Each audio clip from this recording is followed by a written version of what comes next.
Bab 2618. Tidak punya apa-apa.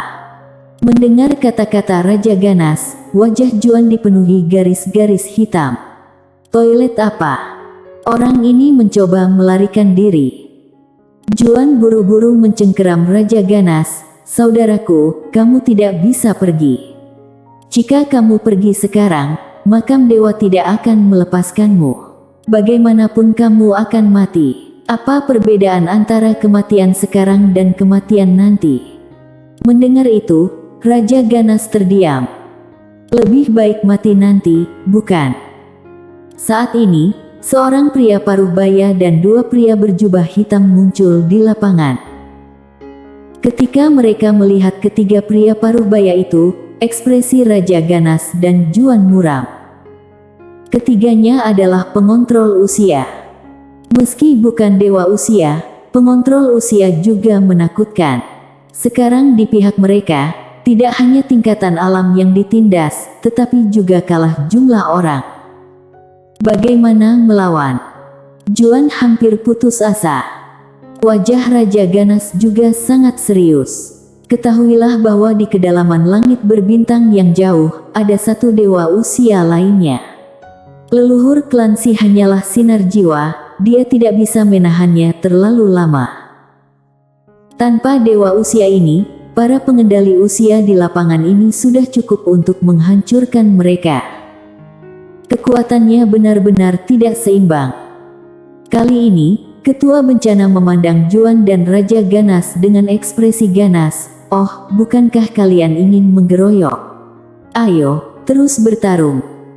Juan terlihat tenang. Ketua Bencana, kalau kamu punya kemampuan, kamu bisa melawanku 1 lawan 1, apa gunanya menggeroyok?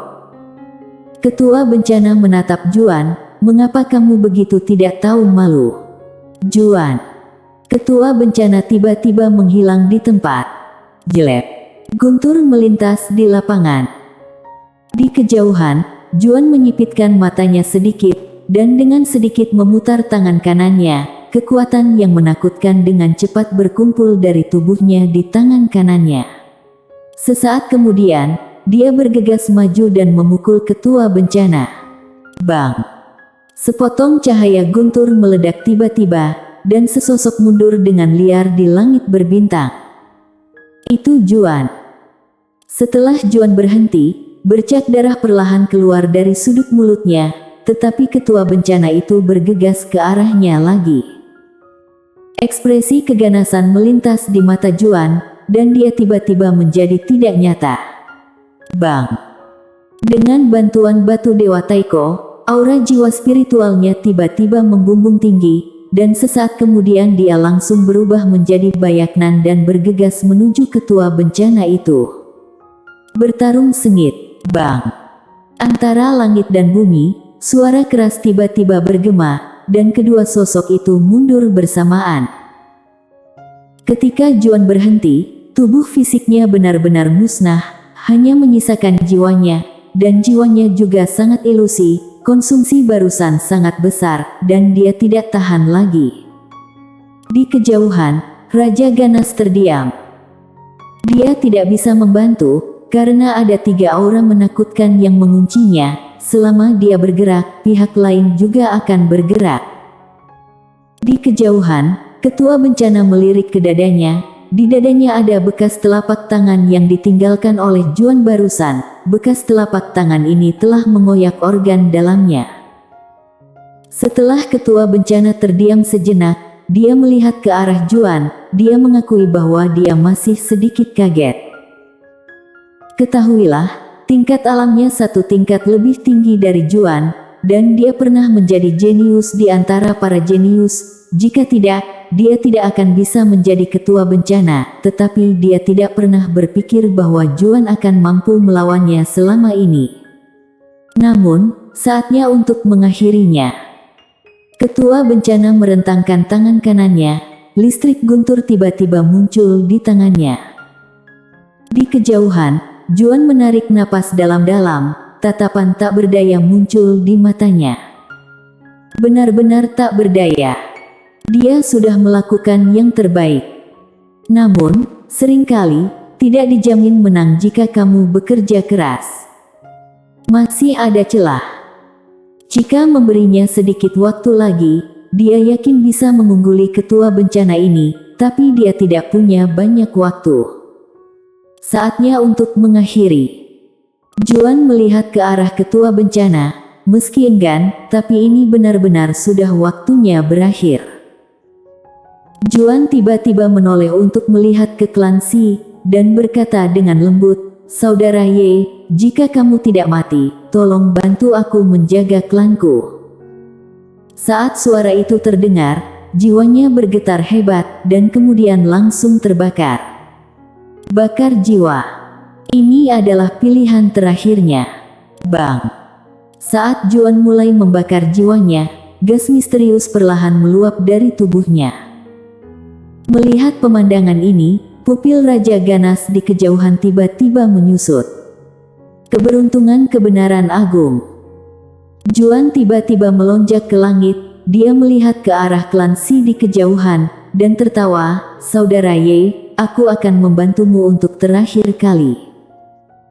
Saat suara itu terdengar, semua keberuntungan kebenaran agung di tubuhnya tercurah, dan akhirnya langsung masuk ke alam rahasia klan Si, lalu tercurah semua ke tubuh Mileye. Di kejauhan, ekspresi ketua bencana menjadi jelek. "Kamu gila. Kamu benar-benar memberikan semua keberuntungan kebenaran agungmu kepada Mileye itu." Juan berkata dengan muram, "Bukan urusanmu." Mendengar hal itu, ketua bencana sangat marah, dan ekspresinya menjadi muram. "Tanpa keberuntungan kebenaran agung, kamu pasti mati." Saat suara terdengar, dia tiba-tiba menghilang di tempat. Bang! Guntur bencana yang mengerikan tiba-tiba melanda lapangan, langsung menuju Juan. Juan tiba-tiba tertawa, "Ayo sini." Suara itu terdengar, dia tiba-tiba menghilang di tempatnya. Jelek. Sinar merah merobek lapangan. Itu adalah jiwa yang terbakar. Bang! Tiba-tiba, sinar merah dan cahaya guntur meletus dari langit, dan ketua bencana langsung terlempar ke belakang sejauh puluhan ribu meter. Tapi Juan berhenti di tempatnya, jiwanya benar-benar ilusi, seperti gumpalan asap. Lelah. Melihat pemandangan ini, pupil Raja Ganas tiba-tiba mengecil, dan tangan kanannya memegang erat tombak di tangannya. Dia tahu bahwa Juan sudah meninggal. Pada saat ini, di alam rahasia di kejauhan di bawah, aura menakutkan tiba-tiba naik ke langit, dan detik berikutnya, pedang cahaya jatuh di depan Juan. Itu adalah Mileye. Mileye buru-buru mendukung Juan, tetapi begitu tangannya menyentuh jiwa Juan, dia membeku karena tangannya menembus jiwa Juan. Sekarang jiwa Juan hampir tiada. Mileye ketakutan. Tepat ketika dia hendak berbicara, Juan tiba-tiba menggelengkan kepalanya, tidak bisa lagi. Kali ini benar-benar tidak bisa bertahan. Mileye meraung tiba-tiba, pedang biru gaib. "Jiwani, Jiwani." Namun, tidak ada tanggapan. Melihat ini, wajah Mileye langsung memucat, "Lydia." Masih tidak ada tanggapan. Juan tiba-tiba gemetar dan berkata, "Saudara Ye, satu-satunya hal yang aku pedulikan adalah orang-orang klanku. Jika kamu dapat bertahan dalam ujian ini, bantu aku menjaga orang-orang aku. Terima kasih." Saat suara itu terdengar, jiwanya dengan cepat menghilang. Mileye sangat ketakutan, dia dengan cepat berkata, "Lydia, aku mohon, bantu aku menyelamatkannya." Namun, tidak ada tanggapan.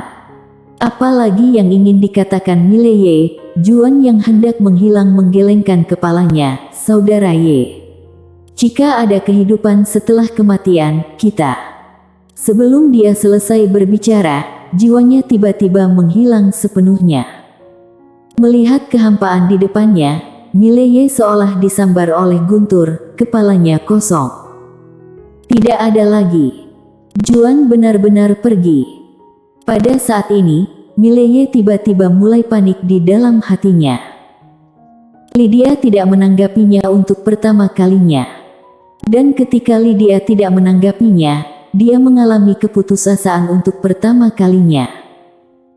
Banyak hal, tanpa Lydia, dia benar-benar tidak bisa membalikkan situasinya. Sakit. Hatinya tidak pernah begitu sakit, juga tidak pernah begitu putus asa. Haha.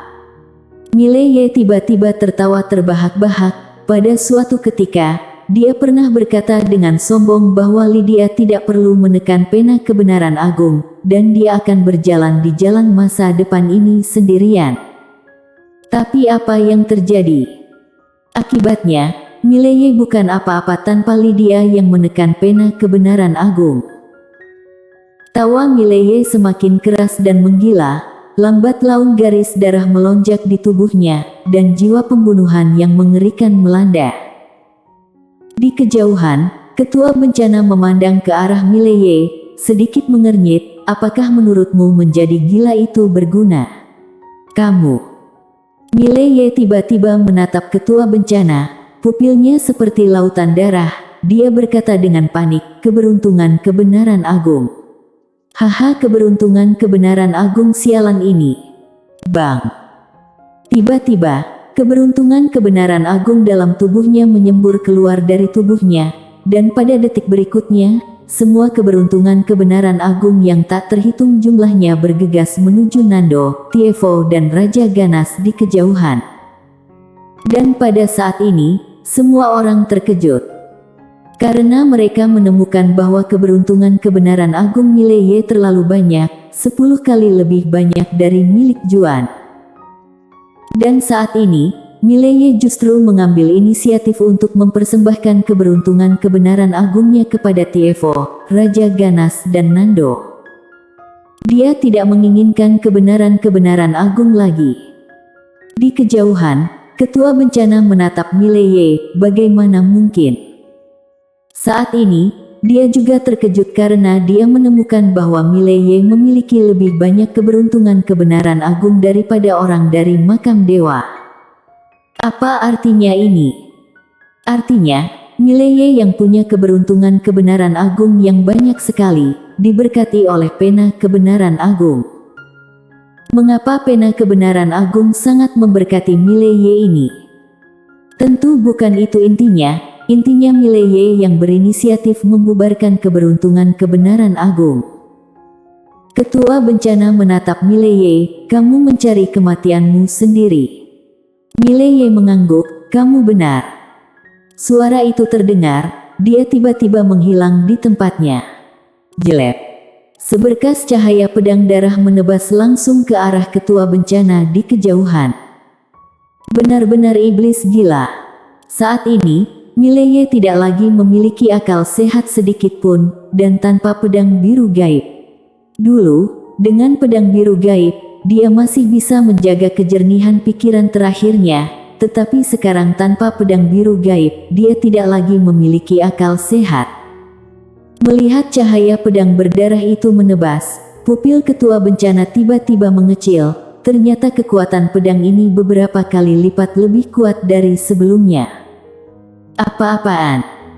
Ketua bencana terkejut, setelah orang ini menjadi gila, apa kekuatannya tumbuh ke level ini?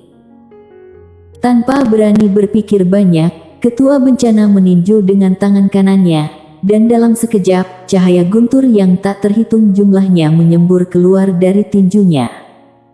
Bang! Cahaya pedang berdarah dan cahaya guntur tiba-tiba meledak di depan ketua bencana dan Mileye. Detik berikutnya, sesosok mundur lagi dan lagi, itu adalah ketua bencana. Begitu ketua bencana berhenti, pedang cahaya lain datang. Bang! Sebelum ketua bencana sempat bereaksi, dia telah ditebas mundur puluhan ribu kaki jauhnya. Begitu dia berhenti, tubuh fisiknya hancur, hanya menyisakan jiwanya.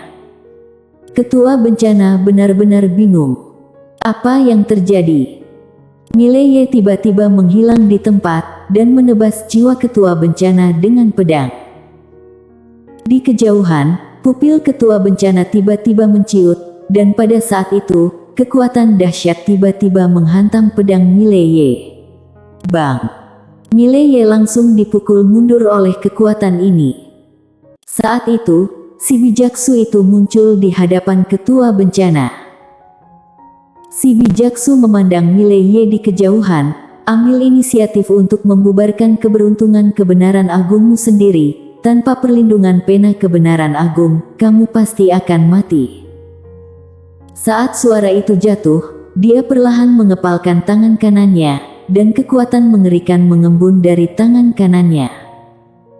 Di kejauhan, Mileye merentangkan tangan kanannya, dan pedang Dewa Taiko di tangannya tiba-tiba menghilang. Detik berikutnya, garis darah melonjak di tubuhnya, dan kemudian, darah yang tak terhitung jumlahnya menyembur keluar dari tubuhnya, dan kemudian berkumpul di telapak tangannya dan mengembun menjadi pedang.